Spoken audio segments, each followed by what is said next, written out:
അപ്പോൾ ഇവിടെ നിങ്ങൾ ഫൈസൽ മുസ്ലിയാർ സൂചിപ്പിച്ചത് പിന്നെ ശിർക്ക് ആർക്കും ചെയ്യാൻ പാടില്ല. കാന്തപുര ഉസ്താദിനും ഫൈസൽ മുസ്ലിയാർക്കും എനിക്കും ഒരാൾക്കും ശിർക്ക് ചെയ്യാൻ പാടില്ല. ശിർക്ക് കഠിന കഠോരമാണ്, അത് വലിയ പാപമാണ്. അപ്പോൾ ഇസ്തിഗാസ ചെയ്യൽ ഈ മുജാഹിദ് മൗലവിമാരെ അഭിപ്രായ പ്രകാരം റസൂലുള്ളാഹി സ്വല്ലല്ലാഹു അലൈഹി വസല്ലം നമ്മുടെ ഖബറുകളിൽ ചെന്ന് ഇസ്തിഗാസ ചെയ്താൽ റസൂലുള്ള ഉത്തരം ചെയ്യുമെന്ന് കരുതി ആര് ഇസ്തിഗാസ ചെയ്താലും ശിർക്കാണെന്ന് നിങ്ങൾ പറഞ്ഞു. എന്നാൽ എൻ്റെ ചോദ്യം, റസൂലുള്ളാഹി സ്വല്ലല്ലാഹു അലൈഹി വസല്ലം തങ്ങൾ ഈസാ നബി അലൈഹി സ്വലാത്തു വസ്സലാമിന്റെ വരവിനെ കുറിച്ച് പറയുന്നു. സുമ്മ ലഇൻ ഖാമ അലാ ഖബരി, എന്നിട്ട് ഫഖാല യാ മുഹമ്മദ് ലഉജീബന്നഹു. ശരിക്കും ശിർക്കാണ്. കാന്തപുര ഉസ്താദ് ചെയ്താലും ആര് ചെയ്താലും ശിർക്കാണ്. റസൂലുള്ള വളരെ വ്യക്തമായിക്കൊണ്ട് ഈസാ നബി അലൈഹി സ്വലാത്തു വസ്സലാം പന്നിയെ കൊല്ലും, അതേപോലെ തന്നെ ഈസാ നബി അലൈഹി സ്വലാത്തു വസ്സലാം കുരിശ് തച്ചെടുക്കും. നമുക്ക് തർക്കമില്ല, കുരിശ് തച്ചെടുക്കൽ ശിർക്കാണെന്നുള്ള അഭിപ്രായത്തിൽ മുജാഹിദിനും സുന്നിക്കും തർക്കമില്ല. അതുപോലെ തന്നെ ഇസ്തിഗാസ ശിർക്കാണ് എന്ന് മുജാഹിദ് സഹോദരങ്ങൾ പറയുന്നു. കഴിഞ്ഞ ചോദ്യം കഴിഞ്ഞു. അപ്പൊ ഇസ്തിഗാസ ഇതാ വളരെ റസൂലുള്ള പറയുന്നു ലഉജീബന്നഹു, ഈസാ നബിന്റെ ഖബറിൽ വന്നാൽ ഈസാ നബിക്ക് ഞാൻ ഉത്തരം ചെയ്തു. ശിർക്ക് ആര് ചെയ്താലും ശിർക്കാണ്. റസൂലുള്ള ശിർക്ക് പ്രചരിച്ചുവോ? മറുപടി പറയുക. യെസ്, കുരിശ് തകർത്താൽ ശിർക്കാണ് എന്ന് തർക്കമില്ല പറഞ്ഞാൽ എന്തെനിക്ക് മനസ്സിലായില്ല. കുരിശ് തകർക്കൽ ശിർക്കാ? കുരിശ് തകർക്കൽ ശിർക്കാ? ഞാൻ പറഞ്ഞത് ഈസാ നബി ഖബറുകൾ ഇസ്തിഗാസ ചെയ്യല് റസൂലുള്ള ഉത്തരം ചെയ്തു എന്നുള്ളത് അത് ശിർക്കാണ് എന്ന് നിങ്ങൾ വാദിക്കുന്നു. ഞങ്ങൾ പറയുന്നു അത് ശിർക്കല്ല, കാരണം റസൂലുള്ള പഠിപ്പിച്ചതാണ്.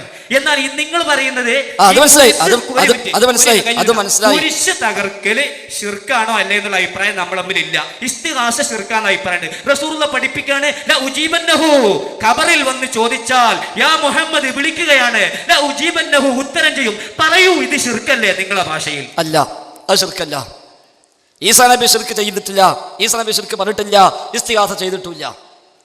അവിടെ വന്ന് ഈസാ നബി മുഹമ്മദ് നബിയോട് സഹായം തേടും എന്ന് എവിടെയുള്ളത്? ഇസ്തിഗാസ ചെയ്യുന്ന എവിടെയുള്ളത്? അത് പറയും. മുഹമ്മദ് നബിയോട് ഇസ്തിഗാസ ചെയ്യും എന്ന് എവിടെയുള്ളത്? മുസ്നദിലെ അബൂ യഅല എന്നുള്ള ഹദീസ് ഉദ്ധരിച്ച യാ മുഹമ്മദ്, അറിയോ ഫൈസൽ മുസ്ലിയാർക്ക് കഴിഞ്ഞിട്ട് പറയൂ, നിങ്ങൾ മാന്യത കാട്ടണം. നിങ്ങൾക്കറിയാം, ശരിക്കറിയാം, നിങ്ങൾ വിവരമില്ലാതെ നടിക്കരുത്. യാ മുഹമ്മദ് എന്ന് നിങ്ങൾ ലോകത്തിന്റെ ഭാഷയൊക്കെ പഠിച്ച ആളാ, അറിയാം. യാ മുഹമ്മദ് എന്ന് വിളിക്കുന്നത് യാ മുഹമ്മദ്, അത് ഉജീബന്നഹുന ഇവിടെ വിളിക്കാണ്. ഇസ്തിഗാസ എന്ന് പറഞ്ഞാല് 5 3 8 3 പദത്തിൽ വിളിക്കാണ്. നമ്മളെ ഇസ്തിഗാസ ഒരു മിനിറ്റ് കഴിഞ്ഞില്ല. മുൻ പണ്ഡിതന്മാർ ഇസ്തിഗാസയെ കുറിച്ച് പറഞ്ഞത് ഇസ്തിഗാസ എന്നല്ല.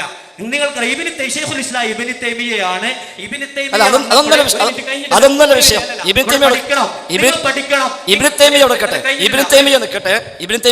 അതൊക്കെ നമുക്ക് പറയാം. ഇപ്പൊ ഈസാ നബി തീരുമാനമാക്കാം. ഏതായാലും പത്തപ്പിയത്തിന് വന്നില്ലേ, പത്തപ്പിയത്തിന് ശ്രദ്ധിക്ക് ഏതായാലും പത്തപ്പിയത്തിന് വന്നില്ലേ, നമുക്കത് മുതലാകണല്ലോ. അപ്പൊ എന്തായിരുന്നാലും ഇവിടെ പദമല്ല ചോദിച്ചത്, പദം വേണ്ട, ഇസ്തിഗാസ എന്ന പദമേ വേണ്ട. ഇവിടെ പ്രശ്നം എന്താ? മുഹമ്മദ് നബിയോട് ഇസ്തിഗാസ ചെയ്താൽ ശിർക്ക്, സംശയമില്ല, ആർക്കും സംശയമില്ല, സുന്നിയാക്കും ഉണ്ടാവേണ്ട ആവശ്യമില്ല. പിന്നെ ഈസാ നബി ഇസ്തിഗാസ ചെയ്യുമ്പോൾ അത് ശിർക്കാണോ? ഈസാ നബി ശിർക്ക് ചെയ്തോ എന്നാണല്ലോ. ഞാൻ പറഞ്ഞു ഈസാ നബി ഇസ്തിഗാസ ചെയ്തു എന്നതിലില്ല, മുസ്നദിലില്ല, അബൂയായിലില്ല. നിങ്ങൾക്ക് പറയാനുള്ള ഇബ്നു അസാക്കിറിലില്ല. എവിടില്ല? ഇബ്നു അസാക്കിറും ഹാക്കിമും അബൂയായിലയും ആണല്ലോ ഉദ്ധരിച്ചത്. ഇനി ഞാൻ ചോദിക്കുന്നു, നിങ്ങൾ പറഞ്ഞ അബൂയായിലയിലോ, ഇനി അതല്ല പറയാൻ ബാക്കിയുള്ള ഹാക്കിമിലോ, അതല്ലെങ്കിൽ ഇബ്നു അസാക്കിറിലോ ഇത് ഉദ്ധരിച്ചെടുത്ത് എവിടെയാണ് ഈസാ നബി മുഹമ്മദ് നബിന്റെ ഖബറിൽ ചെന്നിട്ട് പിന്നെ ഇസ്തിഗാസ ചെയ്യും എന്ന് എവിടെ ഉള്ളത്? അതുണ്ടെങ്കിലേ ചോദ്യം പ്രസക്തുള്ളൂ.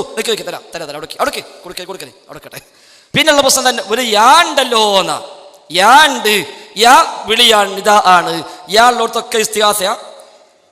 യാ കണ്ട് ഫുള്ള് ഇസ്തിഗാസയാണോ? എന്നാ പിന്നെ ഇപ്പൊ ലോകത്ത് ഇസ്തിഗാസയാണ് അമ്പിയാക്കളും ഔലിയാക്കളും തന്നെ വേണമെന്നില്ല.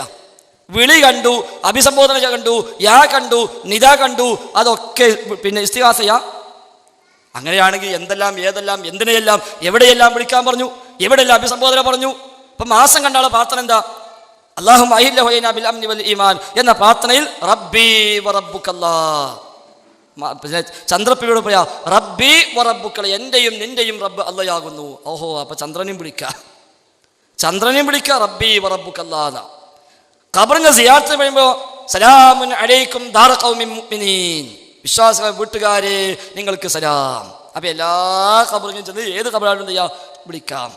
ഇനി സുബഹിക്ക് ബാങ്ക് വിളിക്കുമ്പോൾ ആ പള്ളിയിൽ നിന്ന് അസ്സലാത്തു ഖൈറും മിനൻ നൗം എന്ന് കേൾക്കുമ്പോൾ എന്താ നിങ്ങളൊക്കെ പറഞ്ഞുള്ളത്? സ്വദഖ്ത വ ബരിർത, താങ്കൾ സത്യം പറഞ്ഞു, താങ്കൾ പുണ്യവാനായി. അപ്പം മുഅദ്ദിനോടും വിളി, മുഅദ്ദിനോട് അഭിസംബോധന. അപ്പം കണ്ടതൊക്കെ ഇസ്തിഹാസ എന്ന് കൂട്ടിക്കഴിഞ്ഞാൽ പിന്നെ ഇനി ഇസ്തിഹാസ ചെയ്യാൻ പറ്റാത്ത സാധനം ലോകത്തേതും ഉണ്ടാവില്ല. കല്ലും മരങ്ങളടക്കം മൂസാ നബി വിളിച്ചു എന്ത്? സൗബി യാ ഹജർ, സൗബി യാ ഹജർ. ഇമാം ബുഖാരി സംഭവം റസൂൽ പഠിപ്പിച്ചത് നമുക്ക്. സൗബി യാ ഹജർ, ഏ കല്ലേ എൻ്റെ വസ്ത്രം. അപ്പൊ കല്ലിനോടും ഇസ്തിഹാസ. ഇങ്ങനെ തന്നെയാണ് ബിംബാരാധന വന്നത്. അപ്പൊ ഏതായിരുന്നാലും നിങ്ങൾ ആ സംഭവം ഉദ്ദേശിച്ച സ്ഥിതിക്ക് മഹാനായ ഈസാ നബിയുടെയും മുഹമ്മദ് നബിയുടെയും പേരിൽ ഇല്ലാത്ത ഒരു കഥ, ഇല്ലാത്തൊരു അർത്ഥം, ഇല്ലാത്തൊരു ആശയം നിങ്ങൾ വെച്ച സ്ഥിതിക്ക് നിങ്ങൾ പറയേണ്ടത് ഈസാ നബി ആ ഖബറിൽ ചെന്ന് മുഹമ്മദ് നബിയോട് ഇസ്തിഗാസ ചെയ്യും എന്ന് എവിടെയുള്ളത്? നമ്മൾ ആലുവ സംവാദത്തിൽ പറഞ്ഞപ്പോൾ അന്ന് പഠിപ്പിച്ചതാ ഇതിൽ ഇസ്തിഗാസ ഇല്ല, ഇതിൽ ഇസ്തിഗാസ ഇല്ല എന്ന് അവിടെ പഠിപ്പിച്ചതാ. അതുകൊണ്ട് അവിടെ ഇസ്തിഗാസ എവിടെ? നിങ്ങൾ ഇപ്പൊ ചോദിച്ചെന്തിനാ ഈസാ നബി വരുമോ ഇല്ലേ പറയാനല്ല, ഖബറിൽ ചെല്ലോ ഇല്ലേ വിശദീകരിക്കാനല്ല, മറിച്ച് നിങ്ങൾ തുടങ്ങിയത് എന്താ? ഇസ്തിഗാസ ചെയ്ത ശിർക്ക് എന്നാണല്ലോ നിങ്ങൾ പറയുന്നത്. ഖബറിൽ ചെന്ന് ഇസ്തിഗാസ ശിർക്ക് എന്നാണല്ലോ. അതുകൊണ്ട് ഈസാ നബി ഇങ്ങനെ ചെയ്യുമെന്ന ഹദീസിലുണ്ട്. ഈസാ നബി ശിർക്ക് ചെയ്തോ എന്നാണ് ചോദ്യം. ഇല്ല, ചെയ്തിട്ടില്ല. കാരണം ഈസാ നബി ഇസ്തിഗാസ ചെയ്തിട്ടില്ല. അതുകൊണ്ട് ഈസാ നബി ഖബറിൽ ചെന്നിട്ട് മുഹമ്മദ് നബിയോട് ഇസ്തിഗാസ ചെയ്യും എന്ന് എവിടെയുള്ളത്? അത് നിങ്ങൾ പറയും. ബാക്കി വഴുതൊന്നും വേണ്ട, അത് മാത്രം പറയാം. മൈക്ക് നിങ്ങൾ പിടിച്ചാൽ മതി, അദ്ദേഹം ആ ഉത്തരം പറയട്ടെ. ഏത് ഹദീസിൽ എവിടെ ഉള്ളത് അത് പറയണം. അല്ല നിങ്ങൾ അല്ല കൊണ്ടുപോകും, നമുക്കറിയാം. വളരെ വ്യക്തമായിട്ട് ഞാൻ ഒരു പറയുന്നത് കേൾക്കണല്ലോ, അതിന് വേണ്ടിയാണ്. ഞാനൊന്നല്ല, നമ്മളെല്ലാവരും അറിയുന്ന ആളുകളാണ്, ഒക്കെ നമ്മൾ പഠിക്കാൻ വേണ്ടിയാണ് ഈ ചോദ്യം. അതുകൊണ്ട് ഞാൻ പറയുന്നത് വെച്ചാൽ നിങ്ങൾ സാധാരണ മുജാഹിദ് മൗലവിമാര് ഈ ഹദീസിനെ കുറിച്ച് ഇവിടെ എല്ലാ ആളുകൾക്കും അറിയാം, അത് മുഅ്ജിസത്താണ് ഞങ്ങൾ സാധാരണ പറയല്. അവന്റെ ചോദ്യം ശിർക്ക് എവിടെ പറ്റൂല, നമ്മളത് അള്ളാന്റെ പ്രശ്നമാണ്. അള്ളാന്റെ കോടതിക്ക് ഒരാളും ഉണ്ടാവില്ല, നമ്മളെല്ലാവരും ഉണ്ടാവുള്ളൂ. അപ്പൊ ശിർക്ക് ഒരാളും ചെയ്യാൻ പാടില്ല. അപ്പൊ നിങ്ങൾ സാധാരണ സ്പെഷ്യലായിട്ട് ചിന്തിക്കുകയാണെങ്കിൽ മുജാഹിദ് മൗലവിമാരൊക്കെ ഇതിനെ കുറിച്ച് ഞാൻ കേട്ടിട്ടുണ്ട്, ഞാൻ അവരുടെ സംസാരിക്കുന്നത് മുഅ്ജിസത്താണെന്ന. അപ്പൊ ശിർക്ക് ഒരു മുഅ്ജിസത്തിനും പറ്റൂല, കാന്തപുരസ്ഥാനും പറ്റൂല, AP അബ്ദുൽ ഖാദർ മൗലവിക്കും പറ്റൂല, ആർക്കും പറ്റൂല, ഒരു നബിക്കും പറ്റൂല. കുരിശ് തച്ചൊടിച്ച് പ്രവാചകന്മാരുടെ മുഅ്ജിസത്തിലൂടെ ശിർക്ക് ഉന്മൂലനം ചെയ്യാണ്. അത് മനസ്സിലായി, പറഞ്ഞു മനസ്സിലായി. ആ ചോദ്യം എനിക്ക് മനസ്സിലായി. അത് മുഅ്ജിസത്ത് തന്നെയാണ്, അത് മുഅ്ജിസത്ത് തന്നെയാണ്, സംശയമില്ല. സുഹൃത്തെ ശ്രദ്ധിക്ക്, അത് മുഅ്ജിസത്ത് തന്നെയാണ്, സംശയമൊന്നുമില്ല. അതല്ല എന്നല്ല പറഞ്ഞത്, മുഅ്ജിസത്ത് തന്നെയാണ്, അത് ഇപ്പോഴും പറയുന്നു. പക്ഷേ മുഅ്ജിസത്തോ കറാമത്തോ അല്ലാത്തോ എവിടെയും ശിർക്ക് മുഅ്ജിസത്തിലും ഉണ്ടാവില്ല, ശിർക്ക് മുഅ്ജിസത്തിലും ഉണ്ടാവില്ല, ഉണ്ടായിട്ടില്ല. അതിനാണ് പറഞ്ഞത്. നിങ്ങൾ പറഞ്ഞെന്താ? നിങ്ങൾ ഈസാ നബിയുടെ പേരിൽ ഇല്ലാത്തത് വെച്ച് കിട്ടുക. ആ ഈസാ നബി ഇസ്തിഗാസ ചെയ്യും എന്ന് ഇവിടെയുള്ളത് അതല്ല പറയേണ്ടത്. അത് മുഅ്ജിസത്ത് തന്നെ, സംശയമില്ല. ഈസാ നബിയുടെ വരവനെ മുഅ്ജിസത്താ. ഈസാ നബി അബൂ യഅല മുസ്നദിൽ കേട്ടോളൂ, ശരിക്കും ഇസ്തിഗാസ ശരിക്കും കേട്ടോളി. ഇസ്തിഗാസ പദം പറഞ്ഞ വേണ്ട, ആ സംഗതി എവിടെ ഇസ്തിഗാസ കേട്ടോളൂ. വളരെ പച്ചയിലുള്ള ഇസ്തിഗാസന്.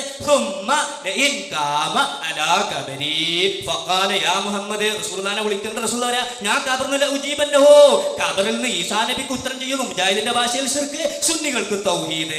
ഈസാ നബി ശിർക്ക് പ്രചരിപ്പിച്ചു നിങ്ങളുടെ ഭാഷയിൽ, ഞങ്ങൾക്കത് ശിർക്കല്ല, ജിന്നിനെ വിളിക്കലും ശിർക്കല്ല. അപ്പൊ ഏതായിരുന്നാലും ലഇൻ ഖാമ അലാ ഖബരി വഖാല യാ മുഹമ്മദ് ലഉജീബനഹു എന്നല്ലേ ഉള്ളൂ. ഞാൻ അപ്പുറം വായിക്കാഞ്ഞല്ലോ, അതിനപ്പുറം വായിക്കാഞ്ഞല്ലോ. അതാ ഞാൻ പറഞ്ഞത്. അത് അബൂ യഅലയിലുണ്ട്, ഹാക്കിമിലുണ്ട്, ഇനി ഇബ്നു അസാക്കിർ താരീഖിലുമുണ്ട്. അവിടെയൊക്കെ പറഞ്ഞെന്താ?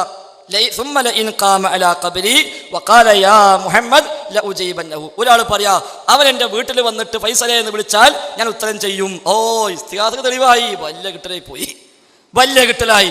മൂപ്പര് പറഞ്ഞില്ലേ എൻ്റെ വീട്ടിൽ വന്ന് വിളിച്ചാൽ ഞാൻ ഉത്തരം ചെയ്യുമെന്ന് പറഞ്ഞിട്ടുണ്ടല്ലോ, ഇനി എന്തായാലും ഒരു തെളിവ് അതല്ലേ? അത്രയേ ഉള്ളൂ. അപ്പൊ ഇസ്തിഗാസ എവിടെ? ഇസ്തിഗാസ എവിടെ? അതില്ല. അത് നിങ്ങളെ വകയാണ്. അപ്പോൾ ഈസാ നബിയെ കുറിച്ച് വെറുതെ നിങ്ങളെ ആദർശം ഈസാ നബിയെ പേര് വെച്ച് കെട്ടല്ലേ. നമ്മളൊക്കെ പരസ്പരം അറിയാം, അതുകൊണ്ട് തന്നെ നമ്മൾ ഈ ശൈലി എടുത്തതും തമ്മിൽ അറിഞ്ഞുകൊണ്ട് തന്നെയാണ്. അതുകൊണ്ട് നിങ്ങൾ പറയേണ്ടത്, നിങ്ങൾ ചിരിച്ചിട്ടൊന്നും കാര്യമില്ല, സംഗതി പറയും. അത് നിങ്ങൾ ഒതുക്കുന്നത് അങ്ങനെ താമസം മാറിയപ്പോൾ ആ പഴയ സ്വഭാവം കൊണ്ടുപോയതാണ്. അപ്പം അത് ആവശ്യമില്ല. മറിച്ച് നിങ്ങൾ സംഭവം പറയും. എവിടെ? മുഹമ്മദ് നബിയെ വിളിച്ച് ഈസാ നബി ഇസ്തിഗാസ ചെയ്യും എന്നെവിടെ ഉണ്ട്? ആ പദം വേണ്ട, ആ പദം വേണ്ട, ഇസ്തിഗാസ എന്ന പദം വേണ്ട. മറിച്ച് എന്ത് മതി? എന്നെ സഹായിക്കണേ എന്നോ, എനിക്ക് അഭയം നൽകണേ എന്നോ. ചോദ്യം കേൾക്കി, മറ്റേ ആൾ പോയ മാതിരി പിന്നെ പോകേണ്ടി വരും. അതായത് എന്നെ സഹായിക്കണേ എന്നോ എനിക്ക് അഭയം നൽകണേ എന്നോ എനിക്ക് മറ്റൊരു ആവശ്യം നിർവഹിച്ചു തരാനോ ഇങ്ങനെയാണോ ഇസ്തിഗാസ? ഇസ്തിഗാസന ത്വലബുൽ ഗൗസീനാണല്ലോ, സഹായം ആവശ്യപ്പെടുക എന്നല്ലേ. അത് എവിടെ ഉണ്ട്? അതല്ലേ ഇസ്തിഗാസ. അല്ലെ യാ മുഹമ്മദ് വിളിക്കാൻ പാടുണ്ടോ ഇല്ലേ എന്നാണോ ആർക്കാ തർക്കമുള്ളത്? അസ്സലാമു അലൈക്കും അയ്യുഹൻ നബിയു നമ്മളൊക്കെ വിളിക്കണില്ലേ? അസ്സലാമു അലൈക്കും അയ്യുഹൻ നബി വിളിക്കുന്നില്ലേ? അവിടെയല്ല തർക്കം. മറിച്ച് ഈസാ നബി എൻ്റെ ഖബറിങ്കൽ വന്ന് എന്നോട് ഇസ്തിഗാസ ചെയ്താൽ എന്നെവിടെ? അത് നിങ്ങൾ ഈസാ നബിയുടെ പേര് ശുദ്ധമായ കളവ് പറഞ്ഞു, റസൂലുള്ളാഹിന്റെ പേര് കളവ് പറഞ്ഞു, ഹദീസിൽ ഇല്ലാത്തത് നിങ്ങൾ കൂട്ടിച്ചേർത്തു. അത് മുഴുവൻ അതൊക്കെ വേറെ വിഷയം, അതൊന്നും നമുക്ക് ആവശ്യമില്ല. അങ്ങോട്ടൊന്നും പോണ്ട. ആലുവാക്കുന്നത്തിൽ സംവാദത്തിൽ നമ്മൾ പറഞ്ഞ ഒറ്റ മറു, അന്ന് 2 മറുപടി പറഞ്ഞു. അതിൽ ഒന്നെ പിടിപ്പതുണ്ട്. എന്താ പറഞ്ഞത്? അതിൽ ഇസ്തിഗാസ ഇല്ല. അത് നിങ്ങൾ കാണിച്ചു തരണം. ഏത്? മുഹമ്മദ് നബിയോട് ഈസാ നബി ഇസ്തിഗാസ ചെയ്യും എന്നുണ്ടെങ്കിൽ നിങ്ങൾ ചോദ്യം പ്രസക്താണ്. അതില്ലാതെ കുറെ ചെറിച്ചും തലാട്ടിയും കുറെ പ്രസംഗിച്ചതുകൊണ്ടും കാര്യമില്ല. അതുകൊണ്ട് ഇത് നിങ്ങൾ പറയാം. ഇത് ഏത്? ഈസാ നബി ഇസ്തിഗാസ ചെയ്യും എന്ന് നിങ്ങൾ പറഞ്ഞു. അത് ശിർക്കാണോ എന്ന് ചോദിച്ചു. ഞാൻ പറഞ്ഞു ഞങ്ങളുടെ നേതാവ് ഈസാ നബി ഇസ്തിഗാസ ചെയ്തിട്ടില്ല, ചെയ്യുകയില്ല, അങ്ങനത്തെ ഒരു പ്രശ്നവുമില്ല. ഈ നാട്ടിൽ തൗഹീദ് പഠിപ്പിക്കാമെന്നവരാണ് ഈസാ നബി. ആ ഈസാ നബി മരിച്ചുപോയവരോട് ഒരിക്കലും ഇസ്തിഗാസ ചെയ്യില്ല, ചെയ്യുന്ന പ്രശ്നമില്ല, ചെയ്തിട്ടുമില്ല. എന്തിനേറെ ഈസാ നബിനെ വിളിച്ച മനുഷ്യന്മാർക്കെതിരെ നാളെ പരലോകത്ത് സാക്ഷി നിൽക്കുന്ന ആളാണ് ഈസാ നബി. എന്ന ചോദ്യത്തിന് റബ്ബേ ഞാൻ പറഞ്ഞിട്ടില്ല എന്നെ വിളിക്കാൻ, ഞാൻ പറഞ്ഞിട്ടില്ല എന്നോട് തേടാൻ, ഞാൻ പറഞ്ഞിട്ടില്ല എന്നെ ഇലാഹാക്കാൻ എന്ന് പറയുന്ന ആളാണ് ഈസാ നബി. സൂറത്തുൽ മാഇദയിൽ അല്ലാഹു തആല വ്യക്തമാക്കി. അതുകൊണ്ട് ഈസാ നബിയുടെ പേരിൽ നിങ്ങൾ ആ പറഞ്ഞ കളവ് അത് നിങ്ങൾ ഒന്നുകിൽ തെളിയിക്കുക, അല്ലെങ്കിൽ തൗബ ചെയ്യുക. ഇവിടെ സമ്മതിച്ചോളുന്നില്ല, നിങ്ങൾ തൗബ ചെയ്താൽ മതി. ഈസാ നബി ഇസ്തിഗാസ ചെയ്യുമെന്ന് അതിലില്ല, അബൂ യഅലയിലുമില്ല, ഹാക്കിമിലുമില്ല, ഇബ്നു അസാക്കിറിലുമില്ല, എവിടെയുമില്ല. ഉണ്ടെങ്കിൽ ആ പദം നിങ്ങൾക്ക് പറയാം. ഇസ്തിഗാസ പദം വേണമെന്നില്ല. സഹായിക്കണേ എന്നോ അഭയം നൽകണേ എന്നോ ഏതാണോ ഈസാ നബി ഉപയോഗിക്കുന്ന വാക്ക് അത് നിങ്ങൾ പറയാ. മുഹമ്മദ് ഉണ്ട്, സംശയമില്ല. ലൗജീബന്നഹു ഉണ്ട്, സംശയമില്ല. ലൈൻ ഖാമല ഖബറുണ്ട്, സംശയമില്ല. അതില്ല എന്നല്ല വാദം. നിങ്ങൾ പറഞ്ഞെന്താ? ഈസാ നബി ഇസ്തിഗാസ ചെയ്യുന്ന അതെവിടെ ഉള്ളത് വെച്ചാൽ അപ്പോഴാണ് ശിർക്ക് ചെയ്തോ ചോദ്യം പ്രസക്തമാകുന്നത്. മറ്റു ഖബറിലേക്ക് വരാൻ പറ്റുമോ, വിളിക്കാൻ പറ്റുമോ, അതിന് വല്ല ഉത്തരം കിട്ടോ, നമുക്ക് പറഞ്ഞ് ചർച്ച ചെയ്യാം. ഇവിടെ ശിർക്കാണോ ചെയ്തത് എന്നാണ് നിങ്ങൾ ചോദിച്ചത്. അതിനാണ് ഇപ്പോൾ ശിർക്ക് ചെയ്തിട്ടില്ല. ശിർക്ക് ചെയ്തു എന്ന് പറയാൻ നിങ്ങൾ ഉദ്ദേശിച്ചത് ഇസ്തിഗാസ ചെയ്യുന്നല്ലേ? അത് ഈസാ നബി ചെയ്യുന്നില്ല. അത് ഉണ്ട് എന്ന് ആ റിപ്പോർട്ടിൽ ഇല്ല. ഉണ്ടെങ്കിൽ അത് പറയൂ, അത് പറയണം. ഉണ്ടെങ്കിൽ അത് പറയണം. ഇവിടെ നിങ്ങൾ നേരത്തെ പറഞ്ഞു ശിർക്ക് ചെയ്യാൻ പാടില്ല. ഇപ്പൊ ഇത് പറയും ശിർക്ക് ചെയ്യാൻ പാടില്ല, തർക്കല്ല. ഇത് നിങ്ങൾ പറയും ഈസാ നബി ഇസ്തിഗാസ ചെയ്യും എന്നെവിടെ? ഞാൻ പറയണം. അതിന് മൈക്ക് വലിക്കരുത്. നിങ്ങൾ പറയണത് നിങ്ങൾ അരമണിക്കൂർ 5 മിനിറ്റ് 10 മിനിറ്റ് അരമണിക്കൂർ പറഞ്ഞിട്ടില്ല. അരമണിക്കൂർ പറഞ്ഞ നിങ്ങൾ വന്നിട്ട് ആകെ 14 മിനിറ്റ് ആയത്. നിങ്ങൾ കസാരി വന്ന് ഇരുന്നത് 10:18 ഇപ്പൊ 10:32 14 മിനിറ്റ് ഞങ്ങൾ വന്നിട്ട് നിങ്ങൾ പറഞ്ഞു ഈസാ നബി, ഞങ്ങൾ പറയുന്നു ഇസ്തിഗാസ എവിടെ? അതിലെവിടെ ഇസ്തിഗാസ ഉണ്ടെന്ന് പറഞ്ഞാൽ മതിയാ. പണ്ടൊരു മുസ്ലിയാർ ഇതിലുണ്ട് എവിടെ? ഞാൻ തരൂല, ഇതിലുണ്ട് അതെ എന്ന് പറഞ്ഞ പോലെ ഇസ്തിഗാസ ഉണ്ട്. അതിന് 33 വട്ടം ചെല്ലിയാലും ഇസ്തിഗാസ ഉണ്ടാവില്ലല്ലോ. അതിൽ ഏത് പദമായി ഇസ്തിഗാസ അത് പറയും. ഈസാ നബി മുഹമ്മദ് നബിന്റെ ഖബറിൽ ചെന്നിട്ട് വിളിച്ചിട്ട് തേടുന്ന സഹായം എന്താ? ശ്രദ്ധിക്കേ ഇസ്തിഗാസ എന്ന് പറഞ്ഞാൽ എന്താ? മൈക്ക് തരും, അതൊക്കെ തരാം. ആ മൈക്കൊക്കെ തരും. നിങ്ങൾ ചോദിച്ചെന്ന് പറഞ്ഞുള്ളൂ. ഇസ്തിഗാസ എന്ന് പറഞ്ഞാൽ ഇരിക്കെ അദ്ദേഹം ഇരിക്കട്ടെ. അദ്ദേഹം അവിടെ ഇരിക്കട്ടെ. അദ്ദേഹം ഇരിക്കട്ടെ. ഇടങ്ങാറാക്കല്ലേ. അദ്ദേഹം ഇരിക്കട്ടെ. അദ്ദേഹത്തെ പഠിപ്പിക്കേണ്ട ആവശ്യമുണ്ട്. പിന്നെ ഇസ്തിഗാസ എന്ന് പറഞ്ഞാൽ ത്വലബുൽ ഗൗസി എന്നാണല്ലോ. ശ്രദ്ധിക്ക്. ഇസ്തിഗാസ എന്ന് പറഞ്ഞാൽ ത്വലബുൽ ഗൗസി, സഹായം ആവശ്യപ്പെടുക. ഈസാ നബി എന്തു സഹായമാണ് മുഹമ്മദ് നബിയോട് ആവശ്യപ്പെട്ടത്? നിങ്ങൾ അത് പറഞ്ഞാൽ മതി.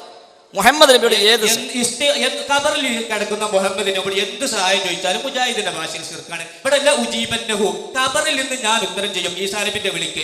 എന്തായാലും മുജാഹിദിന്റെ ഭാഷയിലെ ശിർക്കാണ്. ഇസ്തിഗാസ എന്നുള്ള പദം വേണ്ട ശിർക്കിന്. ഒരാൾ ഞാൻ ഇസ്തിഗാസ ചെയ്യണമെന്ന് പറയണ്ട. ഖബറിൽ കിടക്കുന്ന വ്യക്തി സഹായിക്കുമെന്ന് വിശ്വസിച്ചുകൊണ്ട് ഖബറിൽ നിന്ന് എന്ത് വിളിച്ചാലും ചോദിച്ചാലും ഒക്കെ ശിർക്കാണെങ്കിൽ ശിർക്കാണ്. ഞങ്ങൾ പറയുന്ന ശിർക്കല്ല. കാരണം ശിർക്കിന്റെ ഉജീബന്നഹു, ഖബറിൽ നിന്ന് ഞാൻ ഈസാ നബിക്ക് ഉത്തരം ചെയ്യുന്ന നബി പറയുന്നത് മുജാഹിദിന്റെ ഭാഷയിൽ നിന്ന് റസൂലിനെ കറന്ന് ഉത്തരം ചെയ്യാൻ പാടില്ല. കാരണം റസൂലുള്ളാഹിക്ക് എനിക്ക് കഴിവില്ല ഞങ്ങൾ പഠിക്കുന്നത്. ഞങ്ങൾക്ക് ഇസ്തിഗാസയാണ്, ശിർക്കല്ല. കാരണം അത് ശരിക്കും ഇസ്തിഗാസ എന്നുള്ള പദം വേണ്ട ഇസ്തിഗാസക്ക്. അത് നിങ്ങൾ കേട്ടോളൂ.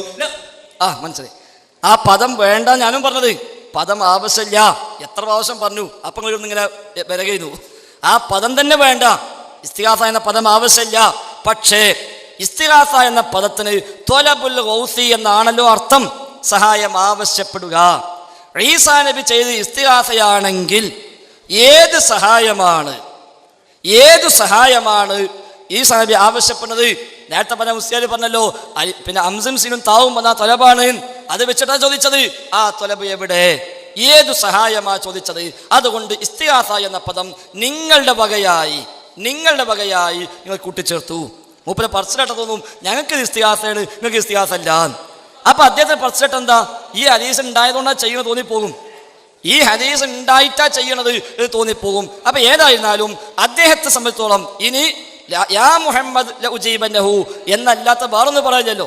ഇതല്ലാത്ത വേറൊരു പദം അദ്ദേഹത്തെ പറയാനില്ല. അത് ഇപ്പം അദ്ദേഹം ഏകദേശം നമുക്ക് ബോധ്യപ്പെട്ട് കഴിഞ്ഞു. ഇത് മാത്രമേ പറയാനുള്ളൂ. അപ്പം അതിനെ ആവർത്തിക്കേണ്ട ആവശ്യമില്ല. മറിച്ച് ഇസ്തിഗാസ എന്ന് പറഞ്ഞാൽ ത്വലബുൽ ഗൗസി, സഹായം ആവശ്യപ്പെടൽ. എങ്കിൽ ഈസാ നബി അവിടെ ആവശ്യപ്പെടുന്ന ഗൗസ് ഏത്, ഈസാ നബി ചോദിക്കുന്ന സഹായം ഏത്, അത് പറയാൻ കഴിയുമെങ്കിൽ നിങ്ങൾക്ക് പറയാം ഏത് സഹായമാ ആവശ്യപ്പെട്ടത്. അദ്ദേഹം ശ്രദ്ധിക്കട്ടെ, അദ്ദേഹം ശ്രദ്ധിക്കട്ടെ. അമീർ ഇപ്പോൾ നോക്കണം, അമീറും അയാളും നാട്ടുകാരാണ്, അതുകൊണ്ടാണ്. അത് വേറെ കാര്യം. ഇപ്പൊ താമസം മാറി, ആയിക്കോട്ടെ, കുഴപ്പമില്ല. പിന്നെ ഇസ്തിഗാസ എന്ന് പറഞ്ഞാൽ ത്വലബുൽ ഗൗസി എന്നാണല്ലോ. ത്വലബുൽ നിങ്ങൾ ശ്രദ്ധിക്കണില്ല, എന്താ പതി പിന്നെ അർത്ഥമല്ലോ, ശ്രദ്ധിക്കണി പറഞ്ഞാൽ പോലെ എനിക്ക് വേണ്ട ആവശ്യമില്ല. ഇസ്തിഗാസ എന്ന് പറഞ്ഞാൽ ത്വലബുൽ ഗൗസി, ഗൗസ് ആവശ്യപ്പെടൽ. ഏത് ഗൗസാണ് ഈസാ നബി ആവശ്യപ്പെടുന്നത്? അത് നമുക്ക് ആവശ്യമുള്ളൂ. ആ പദം തന്നെ വേണ്ട, അതൊന്നും ആവശ്യമില്ല. മറിച്ച് ത്വലബുൽ ഗൗസി, ഗൗസിനെ തേടൽ, സഹായത്തെ തേടൽ, അതാണല്ലോ ഇസ്തിഗാസ. ഞാൻ അല്ലെങ്കിൽ നിങ്ങൾ പറഞ്ഞോളി, അതല്ലാത്ത ഇസ്തിഗാസ ഉണ്ട്, അത് പറഞ്ഞോളി. ഇസ്തിഗാസ എന്ന് പറഞ്ഞാൽ എന്താ? ഗൗസിനെ തേടൽ, സഹായം തേടൽ. ഈസാ നബി മുഹമ്മദ് നബിന്റെ ഖബറിൽ വന്നിട്ട് ഏതു സഹായമാ ആവശ്യപ്പെടുന്നത്? അതില്ലാത്ത കാലത്തോളം പിന്നെ ദുർവ്യാഖ്യാനം വ്യക്തയെ യാ മുഹമ്മദ് വിളിക്കുക. അതിനെ ഞാൻ പറഞ്ഞത്, ഞാൻ പറയാ നിങ്ങൾ എൻ്റെ വീട്ടിൽ വന്ന് യാ ഫൈസൽ എന്ന് വിളിച്ചാൽ ഞാൻ ഉത്തരം ചെയ്യും എന്ന് പറയാൻ അർത്ഥം എന്താണ്? എന്നോട് എന്ത് ചോദിക്കാന്നാ? ഏത് ഇസ്തിഗാസം ചെയ്യാന്നാ? എന്നെ വിളിച്ച് ദ്വാരിക്കാന്നാ? എന്നോട് പ്രാർത്ഥിക്കാന്നാ? അല്ലല്ലോ. പിന്നെ എന്തുകൊണ്ടതുണ്ടായി? അവിടെ ആ മുഴുജത്ത് പറഞ്ഞത്, അതിനാ മുഴുജത്ത് പറഞ്ഞത് ഈസാ നബി നബിയാണ്, മുഹമ്മദ് നബി നബിയാണ്, അതുകൊണ്ട് ആ മുഴുജത്ത് നമ്മൾ പറഞ്ഞത്. അവിടെയും ഇസ്തിഗാസ ഇല്ല. കാരണം ഇസ്തിഗാസ ശിർക്ക് തന്നെ. ആ ശിർക്ക് മുഴുജത്തിലും അനുവദിക്കപ്പെട്ടിട്ടില്ല. ആ ശിർക്ക് നബിയും ചെയ്തിട്ടില്ല, ഒരു നബിയും ചെയ്യുകയില്ല, അത് സംശയമില്ല. അതുകൊണ്ട് സഹായം ചോദിച്ചു എന്ന പദം അവിടെ ഇല്ല. ഞാൻ പദം വേണമെന്നില്ല, ആശയവുമില്ല. അതുകൊണ്ട് അത് ഇസ്തിഗാസയാണ് എന്നത് ശുദ്ധ ദുർവ്യാഖ്യാനമാണ് എന്ന് താങ്കൾ മനസ്സിലാക്കുക.